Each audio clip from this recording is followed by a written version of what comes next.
আসসালামু আলাইকুম। আজকের রেসিপি আমার চিকেন পিৎজা। আমি কিভাবে তৈরি করি দেখতে থাকুন। প্রথমে আমি 250 গ্রাম ময়দা নিয়েছিলাম, ওতে স্বাদ মতো লবণ আর চিনি, ওটাকে মাখিয়ে নিয়ে একটু সাইড করেছি। ওর ওপরে আমি 200 গ্রাম টক দই দিয়েছি।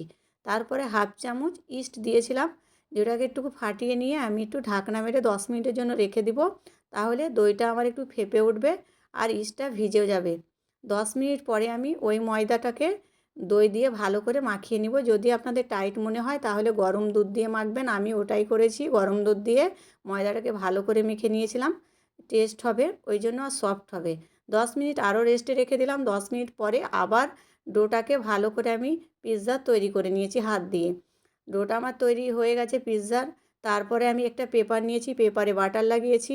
বাটার লাগিয়েছি এই কারণে যে পিৎজাটা আমি রুটিটা ওর উপরে রাখলাম, তাহলে আমার পেপারটা তাড়াতাড়ি ছেড়ে যাবে। তারপরে আমি হাত দিয়ে একটু ডিজাইন করে নিয়েছি। এইভাবে পুরোটাই আমি ডিজাইন করে নিলাম। কাঁটা চামচ দিয়ে একটু ফুটিয়ে দেবো এই জন্যে যে পিৎজাটা ফুলে না যায়। তারপরে আমি বাটার লাগিয়েছি আর একটু টেস্ট বাড়ানোর জন্য। বাটার লাগানোর পরে আমি পিৎজা সস লাগিয়েছিলাম। পিৎজা সসের পরে আমি দিয়েছিলাম শেজওয়ান চাটনি। এটা আপনারা দিতেও পারেন, না দিতেও পারেন, কিন্তু টেস্ট বাড়ে ওই জন্য আমি দিয়েছিলাম। তারপরে আমি চিজ কুড়িয়ে দিয়েছি। ওর ওপরে এবার আমি ক্যাপসিকাম, টমেটো, পেঁয়াজ, চিকেন এগুলোকে এইভাবে আমি সাজিয়ে নেব।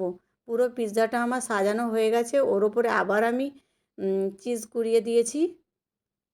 চিজটা আমার কুড়ানো হয়ে গেছে, দেখতে কত সুন্দর লাগছে। এবার আমাকে এটাকে ভাপাতে হবে।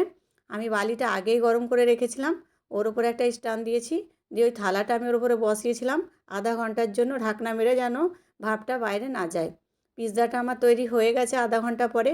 কত সুন্দর দেখতে আর খেতে কতটা টেস্ট হয়েছিল, আপনারা চাইলে একবার বাড়িতে বানিয়ে দেখবেন।